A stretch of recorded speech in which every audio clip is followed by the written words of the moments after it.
मैं हूं योगेश और आप देख रहे हैं इंग्लिश इंजन YMTS। आज हमारे पास एक स्पेशल टॉपिक है हैड टू। इसका इस्तेमाल कैसे करते हैं, इसका इंटेरोगेटिव कैसे बनाते हैं, नेगेटिव कैसे बनाते हैं, क्या क्या सिचुएशन में इसको इस्तेमाल करना है और नहीं करना है, वो सारी चीजें आपको मैं बताने वाला हूं। तो वीडियो को प्लीज लास्ट तक देखिएगा फ्रेंड्स। आइए देखते हैं इसका इस्तेमाल कहां करते हैं। सबसे पहले मैं बताऊंगा, इसके पहले हमने पढ़ा हैव टू। हैव टू का इस्तेमाल क्या होता है कि कोई काम हमको करना पड़ता है या कोई काम हमको करना है, जिम्मेदारी या फिर मजबूरी। उसी तरह है हैड, लेकिन यह पास्ट के लिए होगा, यानी कि वह काम जो बीत गया, जो हमें कुछ ऐसा काम जो हमें करना पड़ा या करना पड़ता था या करना था। मतलब कोई काम मजबूरी में करना पड़ा या मजबूरी बस करना पड़ता था या जिम्मेदारी के कारण करना था। ये तीन सिचुएशन में इसका इस्तेमाल होगा। ऐसे समझ आ जाता तो क्या बात था फ्रेंड्स। थोड़ा उदाहरण लेके देखते हैं। जैसे एक बच्चा है, वो अपने स्कूल में अच्छा मार्क्स नहीं ला पाया, उसके अच्छे नंबर नहीं आए, तो पापा ने उसे क्या कहा, अब तू अच्छा नंबर नहीं लाया और अब तेरे को सजा।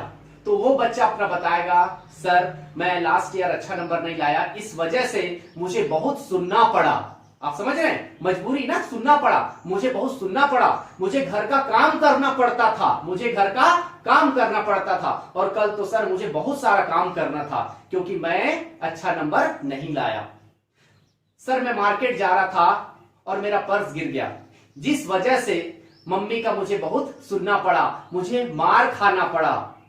आप समझ पा रहे हैं, मुझे मार खाना पड़ा। सॉरी सर मैं कल टाइम पे क्लास नहीं आ पाया। क्यों सर, मुझे घर का बहुत सारा काम करना था। मजबूरी में करना था, करना पड़ा, या फिर बहुत दिनों से कोई काम करना पड़ता था, उसके लिए इस्तेमाल करेंगे हैड टू। याद रखिएगा फ्रेंड्स, कभी भी टू के बाद वर्ब का फर्स्ट फॉर्म आएगा, यानी कि बेस फॉर्म, जैसे प्ले, गो, डांस, ईट, सिट। ठीक है, आइए इसका उदाहरण देखते हैं और लास्ट तक देखना है फ्रेंड्स, क्योंकि इंटेरोगेटिव, नेगेटिव वो सारी चीजें बताने वाला हूं, और नेगेटिव बनाते समय, इंटेरोगेटिव बनाते समय कंफ्यूजन होने वाला है, इसलिए वो सारे कंफ्यूजन को मैं क्लियर करूंगा। ध्यान से देखिएगा, ठीक है। तो पहला क्वेश्चन है कि आई, यानी कि मुझे ऑफिस जाना पड़ा। कई बार ऐसा होता है ना कि मेरा तबियत खराब है, मैं बॉस से छुट्टी ले लिया, फिर भी बोले नहीं आज बहुत इंपॉर्टेंट काम है, आपको आना पड़ेगा। तो फिर हम जाते हैं, फिर लोगों को बताते हैं कल यार मेरे को ऑफिस जाना पड़ा। तो कैसे बोलेंगे, I had to go to office, मुझे ऑफिस जाना पड़ा। आइए देखते हैं दूसरा, बहुत इजी, शॉर्ट में बता रहा हूं। He had to finish his work, यानी इसको है ना, उसे करना पड़ा, क्या, उसे काम खत्म करना पड़ा। He had to finish his work, उसे उसका काम फिनिश करना पड़ा, या उसे उसका काम फिनिश करना पड़ता था, या उसे उसका काम फिनिश करना था। अकॉर्डिंग टू सिचुएशन वो सामने वाला समझेगा, या फिर आप सामने वाले को बताओगे, वो भी मैं बताऊंगा। ठीक है, they had to come here.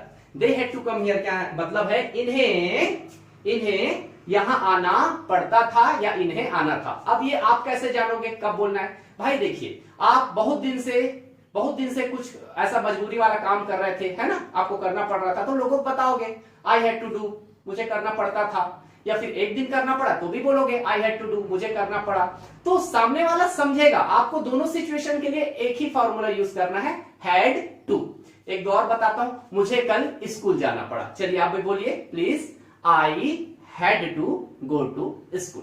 मुझे कल होमवर्क कंप्लीट करना पड़ा, करना तो नहीं चाहता था, तबियत ठीक नहीं था, हाथ में दर्द था, लेकिन भैया वो जो टीचर है बड़ा खाटी वाला है, तो उसके कारण मुझे करना पड़ा पास्ट में। तो कैसे बोलूंगा, I had to complete homework. आइए देखते हैं इसका नेगेटिव कैसे बनता है। तब तक के लिए एक दो सेंटेंस आप बनाते हैं। हम नेगेटिव के बारे में बात करने वाले, नकारात्मक वाक्य कैसे बनाते हैं। फ्रेंड्स मैं आपसे वादा करता हूं बहुत मजा आने वाला है। बस 2 मिनट इसको पूरा कॉन्सेप्ट को समझ जाएंगे, आने वाले कई कॉन्सेप्ट आपको अपने आप समझ आएगा। क्या आप रेडी हैं? यस, आइए देखते हैं जल्दी। तो नेगेटिव को समझने से पहले हम थोड़ा पीछे चलते हैं। जैसे मुझे खेलना पड़ता है, आई हैव टू प्ले। ध्यान से देखिएगा, आई हैव टू प्ले बराबर है, उसी का पास्ट क्या बना, मुझे खेलना पड़ा, आई हैड टू प्ले। अब हैड टू क्यों किए, क्योंकि पास्ट बनाने के लिए सेकंड फॉर्म चाहिए। पास्ट बनाने के लिए हमको वर्ब का सेकंड फॉर्म चाहिए। हमारे पास एक हैव वर्ब था, हैव का हमने हैड कर दिया, बराबर है। उसी प्रकार से जब इसका देखते हैं क्या होता है, कि नेगेटिव सेंटेंस कैसे बना, I do not have to play, क्या हुआ, I do not have to play, मुझे खेलना नहीं पड़ता है। तो इसका पास्ट क्या होगा, I did not have to play. कैसे, क्योंकि डू का जो सेकंड फॉर्म है डिड होता है, ध्यान से सुनिएगा, डू का सेकंड फॉर्म डिड होता है। उसी प्रकार यहां पे हमने ये डू नॉट को क्या कर दिया, डिड नॉट कर दिया। और यहां पे हैव टू क्यों है, क्योंकि हमारा जो बेस फॉर्म ही हैव टू है। आपको लग रहा होगा ये हैड टू क्यों नहीं आया, भाई ये हैड टू था नहीं, हम पास्ट था करके हम हैड टू लगाए थे। अब यहां पे ऑलरेडी जब डिड नॉट हमारे पास आ गया है तो ये ऑटोमेटिक हैड टू कन्वर्ट हो जाएगा हैव टू में। मैं कल भी बताया था कि क्या एक आदमी के दोनों तरफ सरनेम लग सकता है क्या, नो। तो जब डिड आ गया तो ऑटोमेटिक वो चेंज हो जाएगा, क्योंकि मेन जो हम पढ़ रहे हैं हैव टू ही पढ़ रहे हैं, पास्ट में बताना था करके वो हैड टू बन गया। अब जबरदस्ती उसके नाम आगे। अब सोचो एक चीज देखो, मतलब मान लो मेरा बाइक है ना, अगर मैं बाइक में छोटे छोटे लाइट लगा देता हूं, छोटे छोटे लाइट लगा देता हूं, क्योंकि मेरे बाइक में जो हेडलाइट है काम नहीं कर रहा है, जब हेडलाइट काम करेगा तो छोटे लाइट को निकाल दूंगा ना। बस इस सेंटेंस में मैंने हैड टू लगाया था क्योंकि मेरे को पास्ट शो कर रहा था, आई हैड टू प्ले, मुझे खेलना पड़ा। अब आ गया है हमारा डिड आ गया सेकंड फॉर्म, तो इसका जो छोटे छोटे लाइट मतलब सेकंड फॉर्म जो लगाया था उसको ओरिजिनल फॉर्म में लाया हैव टू, क्योंकि पढ़ रहे हैं हम हैव टू। तो जैसा भी समझ आया समझने की कोशिश करो, नहीं आया तो भी टेंशन नहीं। I did not have to play, मुझे खेलना नहीं पड़ा। आइए कुछ और इसके सेंटेंसेस देखते हैं। तो सेंटेंसेस हैं जैसे I did not have to go, मुझे जाना नहीं पड़ता था, या मुझे जाना नहीं था, या मुझे जाना नहीं पड़ा।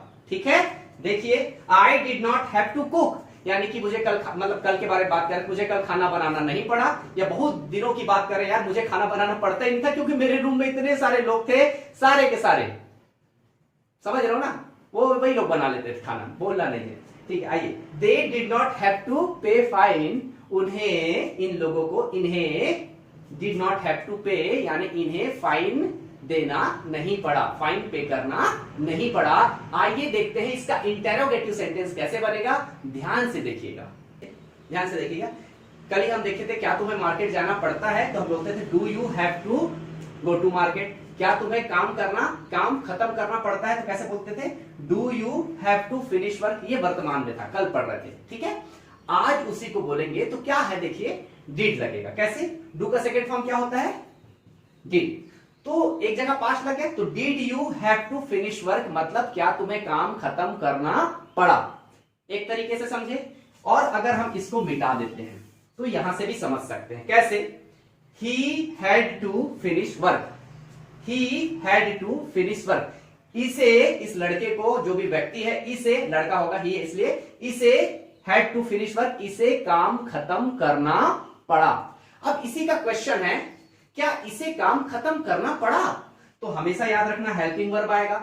तो पास्ट है, पास्ट के लिए हमेशा याद रखना हेल्पिंग वर्ब में जो निकलता है फ्रेंड्स, डू ही तो निकलता है। तो पास्ट के लिए डू तो निकलेगा नहीं, डू का सेकंड फॉर्म निकलेगा, डू का सेकंड फॉर्म निकला डिड हो गया। अब हमेशा एक आदत याद रख लो, दीदी आई, इसको मैं दीदी बोलता हूं, दीदी आई और ईडी गई, ईडी यानी सेकंड फॉर्म, दीदी आई ईडी गई, यानी कि सेकंड फॉर्म चला जाएगा तो यहीं से सेकंड फॉर्म जाएगा, डिड आया, डिड आया, ठीक है, डिड ही हैड टू, अब बदल जाएगा, क्यों बदलेगा, क्योंकि यहां पे डिड आ गया, यहां पे डिड आ गया, did he have to, had to क्या बन जाएगा, हैव टू बन जाएगा, did he have to finish work, क्या इसे काम करना पड़ा, did he have to finish work. आइए दो तीन सेंटेंसेस और देखते हैं।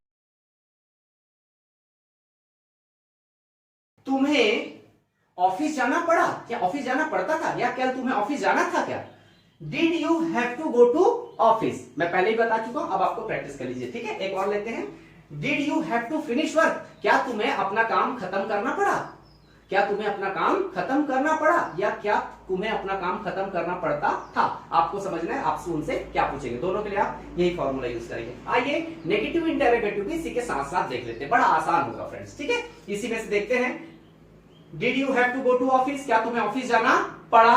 तो अब देखते हैं, क्या तुम्हें ऑफिस जाना नहीं पड़ा, क्या तुम्हें ऑफिस जाना नहीं पड़ा, तो कैसे हो जाएगा, डिड यू, और यहां पे ये सब्जेक्ट है ना, यू बंदे के बाद नॉट लगा दो, did you not have to go to office, क्या तुम्हें ऑफिस जाना नहीं पढ़ा। इसी को अगर हम थोड़ा शॉर्ट में कहेंगे तो ऐसा ये डिड नॉट डिडंट हो जाएगा, डिड नॉट। मैं हमेशा बताता हूं जब भी आपको जोड़ना है तो डिड लिखो, एन लगाओ, ओ उड़ाओ, टी चिपकाओ, हो गया डिडंट। ठीक है, तो इसको डिडंट भी बोलते हैं, डिडंट भी बोलते हैं, डिडंट भी बोल सकते हैं। ठीक है, तो डिडंट या didn't you have to go to office. ठीक है, आइए एक और ले लेते हैं। क्या तुम्हें डांस करना नहीं पड़ा? Did you not have to dance. क्या तुम्हें लिखना नहीं पड़ा? Did you not have to write. So friends, हम बहुत सारी चीजें देख चुके हैं, सुन चुके हैं। अब आपकी बारी है, इसको अच्छे से प्रैक्टिस कीजिए, चैनल को सब्सक्राइब कर लीजिए, लाइक कर लीजिए, कमेंट में 2-4 एग्जांपल आप बना के देखिए। तब तक के लिए thank you so much, all the best.